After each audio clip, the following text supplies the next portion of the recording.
अस्सलाम वालेकुम। मैं डॉक्टर अब्बास मिरानी जिमें कि तुहानू मेरी कुछ वीडियोज़ पहले मौसूल हुई मकामी ज़बान के अंदर। मकामी ज़बान के अंदर वीडियो रिकॉर्ड कराने का मकसद ये है कि जोड़े इत्थों के साढ़े लोकल अवामी लोग हैं उन्होंने ये चीज़ां समझ आवें। साढ़े मैडिक्स या जितने भी हैल्थ केयर प्रोफैशनल्स हैं उन्होंने उर्दू या इंग्लिश बंदा लैक्चर दे सकता है, लेकिन साढ़े जोड़े लोकल मकामी लोग होंगे हैं उन्होंने जबान समझाना ज़्यादा बेहतर है। साड़ा एरिया रंगपुर ते अहमदपुर सियालगढ़ महाराजा इस साइड के जोड़े लोग हैं सरदारपुर के सलारवैन के उन्होंने नाल मैं मुखातिबा खास तौर पर वो इस चैनल के नाल जुड़े रहें तो उन्होंने अपने बच्चों के बारे मुफीद मालूमात इतों मिलदियां रसन। अज का मेरा मौजू है बच्चे नूं बार बार उल्टियां आवन की शिकायत।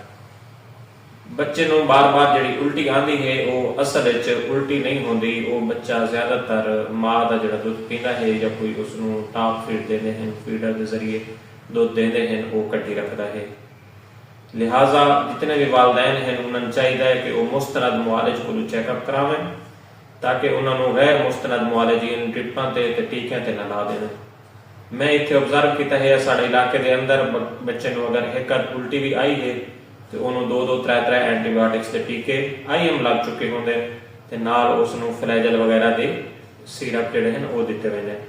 तुसा इस तो बहुत ज्यादा इजतनाब करना है, मुस्तनद मुआलिज नूं चेक कराना है तो इस उल्टी की असल वजह जी है उसनों एड्रैस करना है, यानी कि एहतियाती तदाबीर।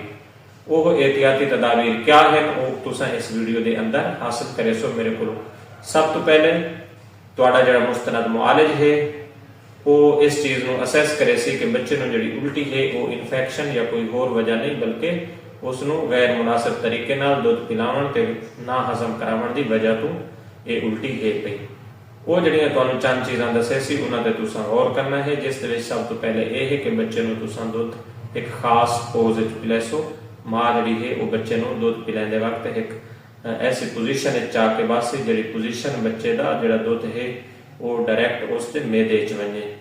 ब्रैस्ट फीडिंग जो कि कुदरती तरीका है यानी माँ का दुध पिलावना, ज्यादातर चांस ये होता है कि बच्चा जोड़ा माँ का दुध पीता है उसनों दुध सही तरह उसके मेदे च पहुंचता है।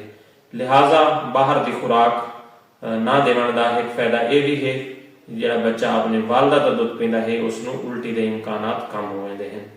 इस तरह कुछ मावां बच्चे को दुध लेट लेट के पिलांदियां हैं, रात को वो लेटे लेटे दुध पिला देंदियां हैं, अपनी नींद खराब नहीं करेंदियां या थोड़ा सुस्ती करवादियां हैं। उन्होंने भी चाहिए कि वो बच्चे को उठ के ते खास पोज लिटा के उसनों दुध पिलावें तो उस तो बाद उसनों हजम भी करावें। हजम ये करना होता है कि बच्चे को एक खास पोजीशन बिठा के या अपने सीने नाल ला के उसकी जी बैक साइड है वो ऐसा ऐसा रब करनी होती है ताकि उसका जोड़ा डिकार है या बच्चा जोड़ा हजम करने का अमल है वो उस दौरान पूरा कर लवे। तकरीबन 5 to 7 मिनट या 10 मिनट ला सकता है। इस दौरान तुसा बच्चे को उस पोजीशन रखना है तो उसको डिकार लगाना है।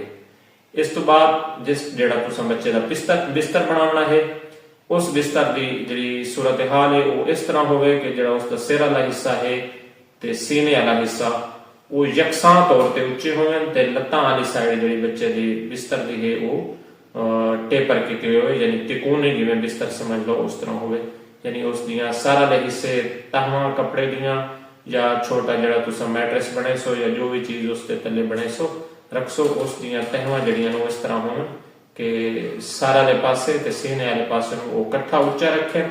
ये ना होवे भाई सर दा लैवल होर होवे ते सीने दा लैवल होर होवे ते लत्तां जड़ियां हैं वो उस दियां ज्यादा नीवियां होवन। इस तरह नहीं करना बल्कि उसनों ऐसी पोजीशन रखना है कि बच्चा मुतवाजी तरीके नाल पिया होवे, तिकोन की सूरत उसका बिस्तर होवे, सिर वाला हिस्सा उसका ते सीने वाला हिस्सा वो यकसा तौर पर उच्चे होवे ते लत्तां वाली साइड जी है वो चिक्की होवे ताकि बच्चा लेट के जिस टाइम अपना दुध हजम करे तो उसके मेदे दे विच दुध मौजूद रहे तो वो मुंह वाले पासे या उल्टी की सूरत बाहर ना निकले। शुक्रिया।